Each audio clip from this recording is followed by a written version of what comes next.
It's like she, if I'm not mistaken, she was asking for 3 or 4,000 peso or whatnot. She was asking for more money, and as you heard the guy in the video say, he was willing to pay her to leave to avoid to get any more trouble. But she was asking for money. He was asking for more money, and the dude was like, oh, hell no, she want more than I was willing to pay. Man, you could have just went to North Dallas on Forbes Lane some damn where and could have got you a bad Mexican chick. Let's be honest, the Passport Bro movement is still one of the most viral things on the black internet. And it's a really big community spread across several countries, such as Thailand, Brazil, the Dominican Republic, and many others. But these guys have made a way for themselves, exploring new opportunities and friendships, especially with women. But as you know, not everybody is so happy with the Passport Bro's success. So this Passport Bro was from Vermont. Earlier this year, he married a woman in the Philippines, and he moved to the Philippines. He moved to a remote island in the Philippines, and he had recently came back to the United States to work, stack up his coins, and then he went back to be with his wife. Shortly after he got back, he was kidnapped from his residence. Well, they tried to kidnap him. He fought back. They then shot him, and then they dragged him on a boat and took off with him. But wait, there's more. This Passport Bros phenomenon, if you don't know, Passport Bro is a black man who's decided that dating black women in America is too hard for him, so he needs to go out of the country and take his business elsewhere because the women here are taking advantage of him and we ain't worth nothing no way. So he's got to go get it elsewhere.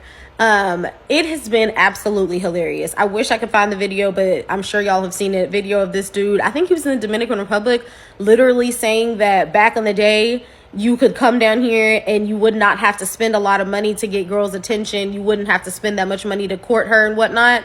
And now that there have been all of these, an influx of men coming to the Dominican Republic and spending money on them, now they're starting to cost more.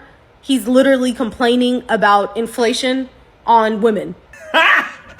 Got him!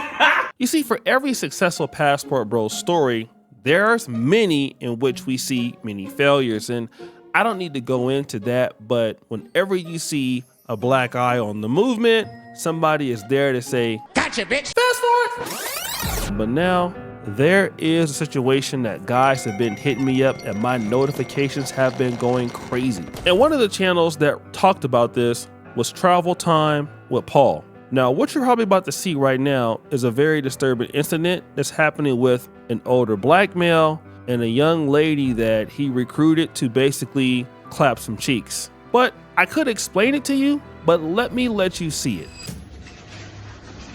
No, touch that, touch that. And she bought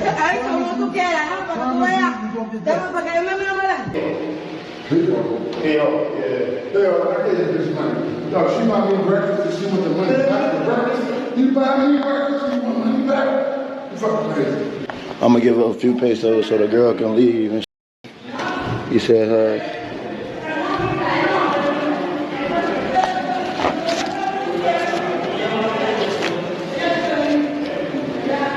So as you can see, it's a group of black American men that are out in Sosúa, I believe, Dominican Republic. The older dude basically hooked up with this lady and he agreed to pay one price. Once he got her to the house, she wanted to change the price. And he was like, hell no, to the no, no, no. So he wasn't having it and it was going all bad. But now the brothers that was in the room with him recorded the whole situation and somehow that ended up being posted online. But I just got a few questions. But before I get into some questions, shout out to Travel Time with Paul because he's gonna make a really good assessment here. And for the old fella that's in that video, fighting with that woman carrying on, you have to leave the States and go all the way to the Dominican Republic for that.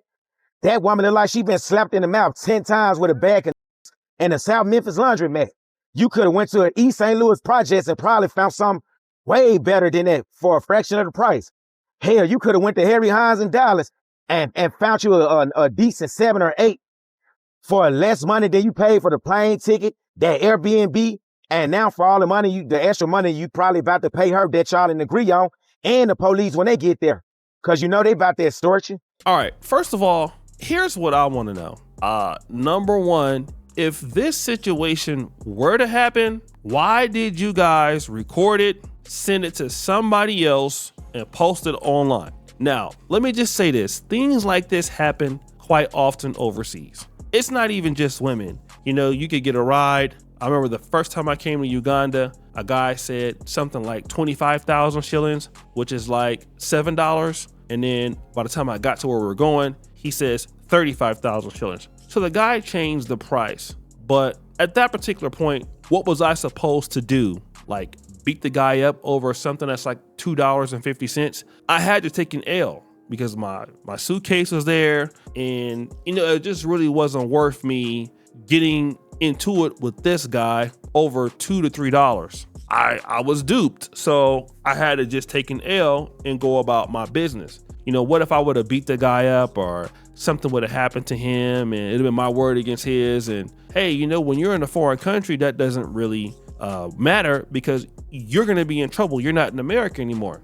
And then also with the brother who stands up to the woman and basically puts his fist in her face. First of all, man, like, what are you thinking about? You're in the Dominican Republic, okay? The lady is trying to change the price. You putting your fist in her face is gonna be all bad. And let me tell you why. Dominicans stick together. That's what I've been told, okay? So if the lady goes back and talks to Dominican men or talks to Dominican cops, they're all gonna come against you. And you're an American, so you're gonna go to jail. And if you need to bribe them, now it's gonna cost you even more money than the little money that she was talking about. And third of all, like, I agree with what the brother's saying. I'm not trying to be mean, but it appears that the lady that you're tripping over is really not that fly.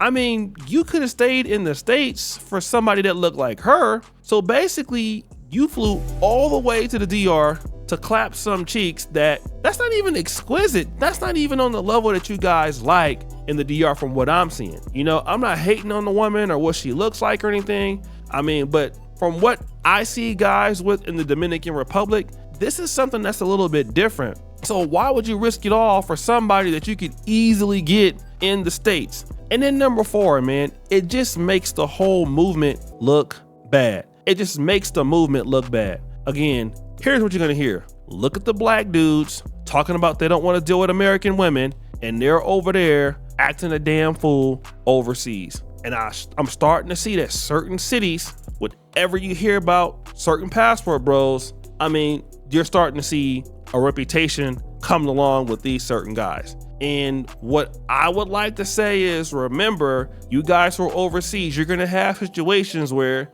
yes, you're gonna get scammed. You're gonna get taken advantage of. But remember the people that are coming after you. I've been scammed hundreds of times in Uganda. Many times, right? But I have to understand that I am not at home.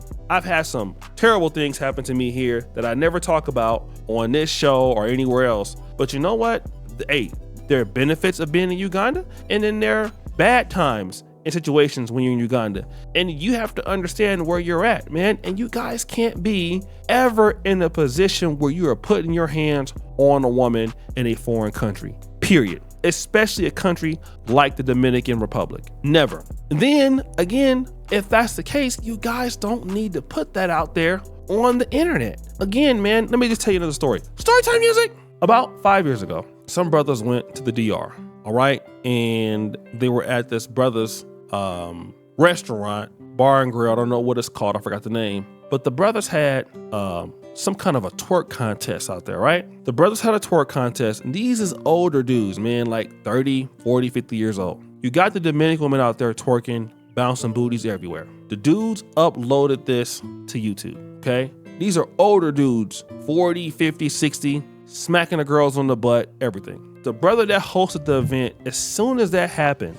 the police came through, raided his spot, was trying to shut his stuff down. And of course, we know that things like this go down in the DR or go down in other places of the world, but no country wants their women to be put out there as if they're 304s, okay? Nobody wants their women looking like that. And it just blew up the spot for a lot of the brothers out there to put that out there. And so it was just a bad thing, man. I don't know if the guy even still has that business. So these dudes messed it up typically for his business. If you're gonna have those kind of experiences, man, you don't put that up there on YouTube. You don't put that up there on YouTube, man. You keep that to yourself and you keep it player. You know what I'm saying? Of course, we know that might go down, but don't do that because you guys are gonna get the reputation. All black men are gonna get their reputation and it's not gonna be good. I hate to see brothers overseas acting like they don't got no damn sense. This is crazy stuff. But guys, what do you think? It's your boy O'Shea Duke Jackson back at it again with an episode of The Celebrity Junk. I appreciate you for all you do. Subscribe to the bell.